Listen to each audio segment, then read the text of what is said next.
ओम श्री गुरुवे नमः। ओम शांति शांति शांति।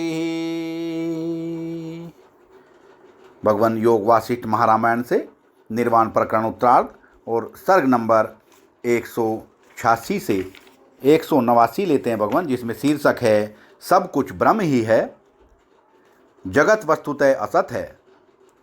वह ब्रह्म का संकल्प होने से उससे भिन्न नहीं है। जीवात्मा को अज्ञान के कारण ही जगत की प्रतीति होती है।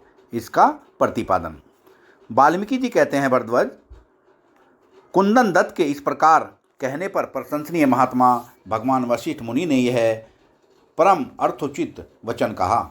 श्री वशिष्ठ जी बोले, हर्ष की बात है कि महात्मा कुंददत्त को शास्त्र श्रवण से विज्ञान आनंद घन परमात्मा में विश्राम प्राप्त हो चुका है।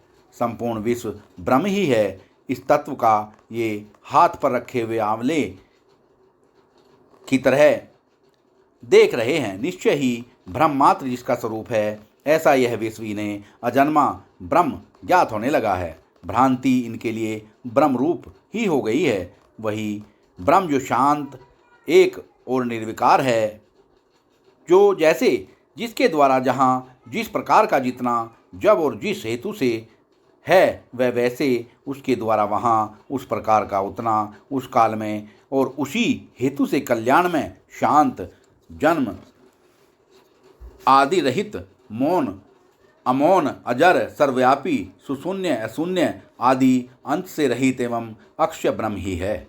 व्यवहार में ब्रह्म स्वयं दृश्य, स्वयं दृष्टा, स्वयं चेतन, स्वयं जड़, स्वयं सब कुछ और स्वयं कुछ भी नहीं है। वास्तव में वह सच्चिदानंद परमात्मा अपने आप में ही स्थित है। जगत दृश्य जगत ही परब्रह्म है और परब्रह्म ही दृश्य जगत है। यह न तो शांत है, न अशांत है, न निराकार है और न साकार ही है। जैसे जागने पर स्वप्न आदि निराकार भाषित होते हैं, वैसे ही ब्रह्म साक्षात्कार हो जाने पर यह शरीर भी निराकार ही प्रतीत होता है।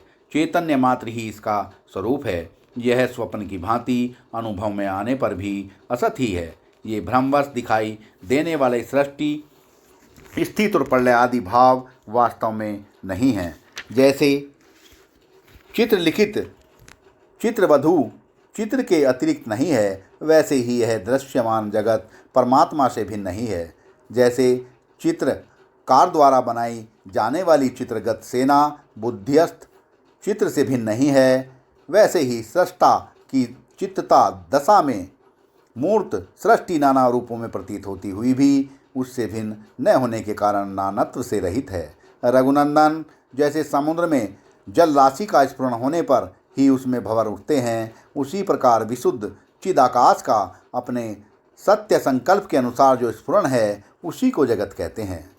परमात्म चैतन्य में समुद्र में जल राशि की भांति वस्तुतः चिदात्मक जगत भावों का जो अकस्मात भान होता है, उसे मनीषी पुरुष संकल्प आदि नाम देते हैं। काल से, अभ्यास योग से, विचार से, संभाव से, जाति की सात्विकता से और अंतःकरण के सात्विक एवं निर्मल होने से समज्ञान संपन्न यथार्थदर्शी तत्वज्ञ पुरुष की बुद्धि द्वैत और अद्वैत से रहित चिन्मात्र स्वरूप हो जाती है। चिदाकाश रूप परमात्मा चिदाकाश में ही स्फुरित होने वाले अपने इस रूप को दृष्टा दृश्य रूप जगत को देखता हुआ सदा साक्षी रूप से प्रकाशित होता है। वह उससे भिन्न नहीं है। एक चेतन सत्ता के उपजीवी होने से दृष्टा और दृश्य दोनों एक हैं, क्योंकि चिदाकाश सर्वव्यापी है। जैसे शून्यत्व और आकाश में कोई भेद नहीं है, उसी तरह जगत और ब्रह्म में भी भेद नहीं है। श्री राम सृष्टि के आरंभ में परमात्मा के मन में अपने प्रकृति सहित विलीन हुए। प्राणियों के पूर्वकृत कर्म वासना अनुसार जो कुछ नियत रूप से भान हुआ, वह जैसा था और जिस प्रकार के कार्य कारण भाव से स्थित था, आज भी उसी रूप में स्थित है। वाह भगवान वाह। तथा वही जगत कहलाता है। सर्वशक्तिमान परमात्मा को जिसका जैसे संकल्प होता है, वह उसी रूप में हो जाता है। सत्य संकल्प परमात्मा की संबित अर्थात अनुभूति सारभूत है, अतः उसे जिस वस्तु का भान हुआ वह अभान रूप कैसे हो सकता है। रघुनंदन, चेतन जीव की जो उत्पत्ति बताई गई है उसका अभिप्राय इतना ही है कि जीव ब्रह्म से भिन्न नहीं है। यह बात समझ में आ जाए। जीव की उत्पत्ति वास्तविक है ये बताना अभीष्ट नहीं है। वस्तुतः चेतन स्वरूप जीव चिन्मय पर ब्रह्म परमात्मा का अंश है, इसलिए कृत्रिम नहीं है। किंतु अज्ञान से चैत्य अर्थात दृश्य जगत की ओर उन्मुख हो जाने के कारण ही वह जीव शब्द से कहा जाता है। जीवन से अर्थात प्राण और कर्मेंद्रियों को धारण करने से तथा चेतन से अर्थात ज्ञानेंद्रियों को धारण करने से वह जीव कहलाता है। मैं ब्रह्म हूँ, इस यथार्थ आत्मस्वरूप को भूलकर चिन्मय जीवात्मा जब यह देखने लगता है कि मैं यह मनुष्य आदि शरीर हूँ और यह पृथ्वी आदि मेरा आधार है, तब वह उसी में दृढ़ आस्था बांध लेता है। असत्य में सत्य बुद्धि करके ही जीव भावनावश बन जाता है और अपने भीतर बारंबार भावना एवं नानत्व का अनुसरण करने लगता है।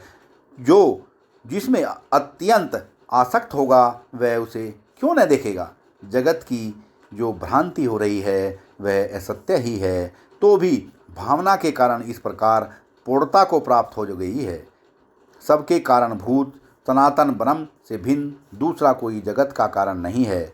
वह कारण भी कार्यता के बिना संभव नहीं है और निर्विकार कूटस्थ सच्चिदानंद घन आदित्य ब्रह्म में कार्यता और कारणता आदि का होना कदापि संभव नहीं है। इसलिए इस जगत की प्रतीति अज्ञान के कारण ही हो रही है। सत्संग को विराम देते हैं भगवान।